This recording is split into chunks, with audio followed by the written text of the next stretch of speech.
నిన్న semifinal match చూడ్డానికైతే చాలామంది సెలబ్రిటీలైతే వచ్చారు. ముఖ్యంగా ధోని, రోహిత్ శర్మ చాలామంది వచ్చారు ఇలా.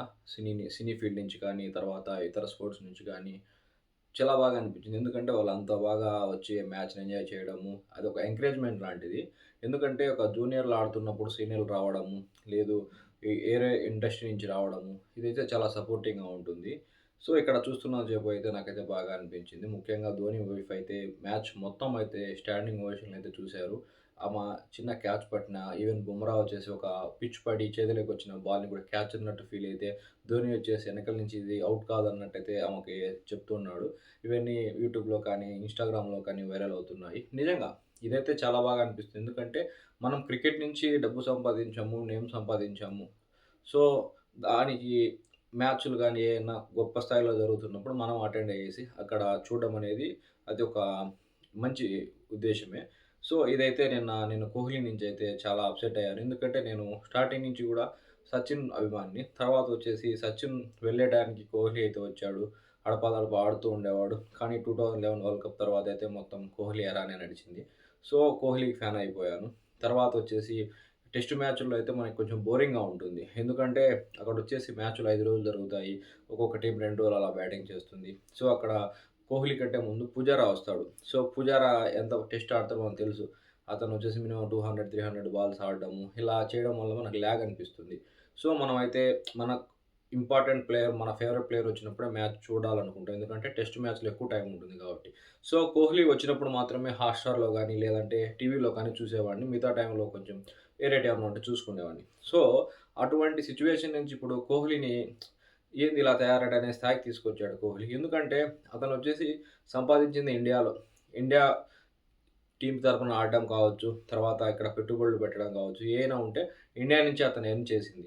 అతను క్రికెట్‌కైతే ఎక్కువ చేశాడు. సెంచరీలు కొట్టడం ఇయన్నీ అయితే ఇండియాకి కూడా గర్వకారణమే. కానీ ఇక్కడొచ్చేసి ఇంత సంపాదించుకున్న తర్వాత ఇటువంటి ఏయన్నా జరిగినప్పుడు మ్యాచ్‌లు అలాంటియి, అది కూడా వరల్డ్ కప్ లాంటి సమయంలో అందరొచ్చేసి అక్కడ ఉంటారు. సీనియర్స్, ఇతర దేశాల సీనియర్స్ గూడా. అటువంటి టైంలో అతనైతే ఉండడు. అంటే కరెక్ట్‌గా ఇక్కడికి రావాలని అతనికి ఎటువంటి అగ్రీమెంట్ లేదనుకోండి. ఫ్యాన్స్ కొంతమంది అలా గూడా మాట్లాడతారు. ఏం అతనొచ్చేసి అన్ని మ్యాచ్‌లకు రావాలనా? ఏం అక్కడ ఏమన్నా అగ్రీమెంట్ ఉందా? సీనియర్ ప్లేయర్స్ వచ్చి మ్యాచ్‌ని చూడాలని, లేదంటే అక్కడొచ్చేసి ఉండాలని. సో, అదేం లేదు. కాకపోతే రోహిత్ శర్మ ఎందుకొచ్చాడు? అంబాసిడర్ కాబట్టి వచ్చాడు. తర్వాత ధోని ఎందుకొచ్చాడు? ధోనికి ఏం లేదు గదా! కానీ ఎందుకొచ్చాడు ఫ్యామిలీతో. అక్కడేంది ఒక మ్యాచ్ ఇండియా అద్భుతమైన మ్యాచ్ సెమీఫైనల్ ఆడుతుంది. ఫైనల్ కూడా రావచ్చు ఇలాంటోళ్ళు. సో, ఇట్లాంటి మ్యాచ్ చూద్దామని వచ్చినాడు. అదేందంటే మన ఫ్యాన్స్ కావచ్చు ఎవరికైనా గానీ మంచిగా అనిపిస్తుంది. అదెందుకు కోహ్లీ చేయలేకపోయాడు? ఎందుకంటే ఇండియాలో లేడతను. ఎలా అంటే ఒక పేయింగ్ గెస్ట్ కానీ, లేదంటే ఒక పెయిడ్ ఆర్టిస్ట్ ఉంటారు గదా! ఇప్పుడు మన ఆంధ్ర సినిమాల్లో ఇక్కడ ఎవరైనా ముంబై నుంచి కానీ అట్టా వేరే రాష్ట్రాల నుంచి తెచ్చుకుంటాం. బాగా నటులుంటారు గదా! మంచోళ్ళు. ఇప్పుడు ముంబైలో అయితే విలన్స్ కావచ్చు, హీరోయిన్స్ కావచ్చు. నెక్స్ట్ 'పుష్పలో' ఫవాద్ ఫాజిల్ గాని కేరళ నుంచి ఇట్లా తెచ్చుకుంటాం గదా! ఈ పెయిడ్ ఆర్టిస్ట్‌లను. సో, అట్ట మాదిరి అయిపోయింది కోహ్లీ. వస్తాడు, వన్ డేలున్నాయి ఉన్నాయి గాబట్టి ఇప్పుడు ఒక్కటి రిటైర్మెంట్ ఇవ్వలేదు. అవి ఆడతాడు. ఒక 3 వన్ డేస్ అలా ఉంటే ఆడతాడు. నెక్స్ట్ డే ఫ్లైట్‌కెళ్ళిపోతాడు. మళ్ళీ ఉంటే వస్తాడు, మళ్ళీ కనపరాడు. ఓకే. ఇదైతే ఒక బిజినెస్ మాది జరుగుతుంది. No problem. అతని టైం ఉన్నన్ని రోజులు, ఫామ్ ఉన్నన్ని రోజులు ఆడతాడు. సో, దాని తర్వాత ఇంక అక్కడే సెటిల్ అయితాడు. అది అతని ఇష్టము. కానీ నన్నైతే కొంచెము బాగా అనిపించలేదు. అతను మినిమమ్ ట్వీట్ చేయడం గాని, ఏమీ గాని లేదు. అతనొచ్చేసి ఏముంది రావచ్చు గదా! సెమీఫైనల్ ఇండియా ఆడతాంది. ఇక్కడ క్రికెట్ ఎంత ఆదరణ ఉందో అతనికి తెలుసు. అతనికున్నటువంటి ఇన్‌స్టాగ్రామ్, ఫేస్‌బుక్, ట్విట్టర్ ఎక్కడైనా మిలియన్స్‌లో ఫాలోవర్స్ ఉన్నారంటే క్రికెట్ నుంచే కదా వచ్చినోళ్ళు. తర్వాత అతని వ్యక్తిత్వం అలాంటివి నచ్చి కొంతమంది పక్క సైడ్‌లో నుంచి కూడా రావచ్చు. సో, మెయిన్ అయితే అతనికి హార్డ్‌కోర్ ఫ్యాన్స్ అంతా ఈ క్రికెట్ నుంచి వచ్చినోళ్ళే కదా! ఇటువంటిదైతే అతని నుంచి మనం ఆశించలేం. ఇంకైతే అతను ఎక్కడ కూడా రాడనిపిస్తుంది. ఏందంటే క్రికెట్‌కు నాకు సంబంధం ఓన్లీ ఇండియాకొచ్చి ఆడే మ్యాచుల్లోనే. తర్వాత ఎటువంటిది లేదు. నేను అక్కడ లండన్ వీధుల్లో తిరుగుతా ఉండాలి. నన్నెవరు గుర్తుపట్టకూడదు అనే దాంట్లోనే అతనున్నాడు. సో, అలా అతని ఇష్టం మనమేం చేయలేం. కానీ అతనంత ఫేమ్ సచిన్‌కి లేదా? ధోనికి లేదా? రోహిత్ శర్మకి లేదా? ఉంది. వాళ్ళెందుకు ఇండియాలోనే బతకగలుగుతున్నారు? వాళ్ళకి పిల్లోళ్ళు లేరా? వాళ్ళకి వ్యాపారాలు లేవా? సచిన్ టెండూల్కర్‌కి ఎంత ఆస్తి ఉంటుంది? అతనేమన్నా ఇండియా విడిచిపోయినాడా? ఇప్పటికి అతను ఇండియాలోనే ఉంటాడు. ఇండియా మ్యాచ్‌లు ఏమైనా ఉంటే వీలైతే వస్తాడు. అతను వీలైన కాడికి ఎప్పుడు గూడా ఇండియానైతే ప్రమోట్ చేస్తూనే ఉంటాడు. టీమ్‌ని గాని, ఇతర స్పోర్ట్స్‌ని గాని. సో, ఇక్కడ సచిన్ చాలా మెచ్చుకోవాలి. ఎందుకంటే ఇప్పుడు యంగ్‌స్టర్స్ కావచ్చు, లేకుండా అంటే చచ్చిపోయినోళ్ళు కావచ్చు, ఎవరైనా క్రికెటర్స్ ఉన్నారంటే వాళ్ళందరిలేకల్లా డబ్బులున్నోడు సచిన్ టెండూల్కరే. అతనికి ఇతర దేశాల్లో రెస్టారెంట్లు కావచ్చు, రకరకాల వ్యాపారాలు ఉంటాయి. స్టాక్ మార్కెట్‌లో ఇన్వెస్ట్‌మెంట్లు ఉంటాయి. ఇన్ని ఉన్నా గాని అతను ఏ రోజు నాకు ఇండియా వద్దు, నేను లండనో, దుబాయ్ ఎళ్ళిపోతా, నాకక్కడ బావుంటుంది. ఎప్పుడు అలా అనలేదు. ఎందుకంటే ఇప్పుడు మనము సాధారణ వ్యక్తిగా ఉన్నప్పుడు మనం ఎవరికీ తెలీదు. ఎవడు పట్టించుకోడు. కొంచెం ఏదన్నా మనం ఏదైనా చేసిన పనులు కావచ్చు, లేకుంటే మనం చేసే జాబ్ వల్ల కావచ్చు, లేకుంటే మనం చేసే మంచి పనులు కావచ్చు, వీటి వల్ల మనకు కొంత రికగ్నైజేషన్ వస్తుంది. దాని ద్వారా మనమైతే 10 మందికి తెలుస్తాము. ఎప్పుడన్నా కనపడితే మంచిగా పలకరియడం గానీ, లేదంటే వాళ్ళొచ్చేసి మనల్ని మంచిగా చూసుకుంటారు ఎక్కడన్నా చూసినప్పుడు. సో, అటువంటిదైతే ఎవడైనా కోరుకుంటాడు. ఇప్పుడు 1,00,000 మంది యూట్యూబర్లు ఉన్నారనుకోండి యూట్యూబ్‌లో, వానికొచ్చేసి సిల్వర్ బటన్ వస్తుంది. ఆ తర్వాత 10,00,000కి గోల్డ్ ప్లే బటన్ వస్తుంది. ఇదేంది రికగ్నైజేషన్. దీని ద్వారా ఆ 10,00,000 మంది, 1,00,000 మందిలో ఎవరైనా బయట కనిపించినప్పుడు పలానా యూట్యూబర్ రా మనం ఇతనికి సబ్స్క్రైబ్ చేసుకొనున్నాం. లేదంటే ఇతని వీడియోలు బాగుంటాయి. ఇదంతే మామూలుగా జరుగుతుంది. సో, నాకిది వద్దు అని ఎళ్ళిపోవడం అతని ఇష్టమే. కాకపోతే ఏం జరిగిందిక్కడ మరి ఇంత హేట్ చేస్తున్నాడా మన ఇండియన్ టీమ్ ఆడుతున్నప్పుడు గానీ, లేదంటే వేరే దేశాలతో మనోళ్ళు గెలిచినప్పుడు గానీ, ఎందుకిలా? అతనికి అవమానాలు జరిగుండొచ్చు. ఎలా అంటే కెప్టెన్‌గా ఉన్నప్పుడు అర్ధాంతరంగా అతన్ని కెప్టెన్‌షిప్ నుంచి తీసేయడం కానీ, టెస్ట్‌లో ఆడుతున్నప్పుడు అక్కడ ఆస్ట్రేలియాలో జరిగిన ఓటములకు ఇతన్ని బాధ్యుడిని చేసి తీసేయడం గానీ, తీసేసినట్టే గదా! రిటైర్మెంట్ ఇచ్చినాడంటే ఊరకనే గాదు గదా! అతని తప్పు కూడా ఉంది. ఆఫ్ సైడ్ బాల్స్ అన్నీ ఆడేసి వికెట్లు ఇచ్చుకొని స్కోర్ కొట్టకుండా ఆ సీరీస్ ఈజీగా ఇండియా గెలిచేది ఆస్ట్రేలియాతో ఆడినప్పుడు. అతను పోయాడు, రోహిత్ శర్మ పోయాడు. సో, ఆ సీరీస్‌లో అలాంటివి జరగడం వల్ల అయితే టెస్ట్‌ల నుంచి బయటకొచ్చేసాడు. వన్‌డేల నుంచి మాత్రమే ఆడుతున్నాడు. అది గూడా కొన్ని రోజులు చూస్తారు.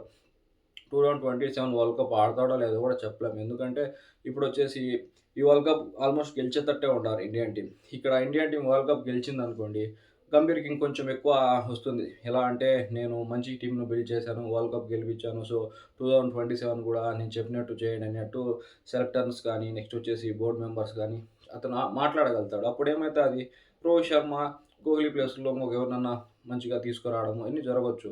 సో, అప్పుడు ఇంకా ఇబ్బంది అయి ఉంటుంది. అతను 100 సెంచరీలు చేయడం పక్కన పెడితే, వరల్డ్ కప్ దాకా కూడా ఆడడం కష్టంగానే ఉంటుంది. సో, ఇవన్నీ అయితే జరిగే ఛాన్స్ అయితే లేకపోలేదు. పెద్ద పెద్ద ప్లేయర్లకే జరిగినాయి. కోహ్లీ ఏం పెద్ద తోపేం కాదు వాళ్ళతో పోల్చుకుంటే.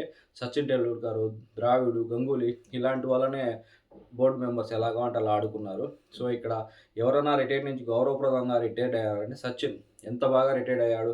లాస్ట్ టెస్ట్ మ్యాచ్ ఆడిన తర్వాత గానీ, వన్‌డే మ్యాచ్ ఆడిన తర్వాత గానీ, అతను ఎంత మంచోడంటే పిల్లోల అంటే యంగ్‌స్టర్స్ కోసం టీ20లని జెప్పేసి, టీ20ల జోలికే ఎళ్ళలేదతను. అంత క్యారెక్టర్ ఉన్న మనిషి. సో, అటువంటి ప్లేయర్‌లను చూసి మనం క్రికెట్‌ని ఫాలో అవుతున్నాము. ఇక్కడ కోహ్లీ ఓకే. క్యారెక్టర్ బాగుండింది, ఆట బాగుంది, అన్నీ బాగున్నాయి. కాకపోతే ఇప్పుడైతే కొంచెం సెల్ఫిష్‌నెస్ ఎక్కువైందంటుంటూ నేనైతే ఫీల్ అవుతున్నాను. మీరేమనుకుంటున్నారో కామెంట్ చేయండి. ఎందుకంటే కోహ్లీకి అభిమానులు చాలా మంది ఉంటారు. మీ యొక్క భావం ఏంటో గూడా మనకి కామెంట్ రూపంలో తెలియజేయండి. అతను చేస్తుంది రైటా? రాంగా? ఇక్కడ సెక్యూరిటీ లేదంటాడు. సెక్యూరిటీ లేకుంటే ఇన్ని కోట్ల మంది ప్రజలు ఎలా ఉండారు? రేపులు జరుగుతున్నాయి. అది ఇది అనుకుంటే ఎవరికో ఇద్దరికో ముగ్గురికో జరుగుతాయి.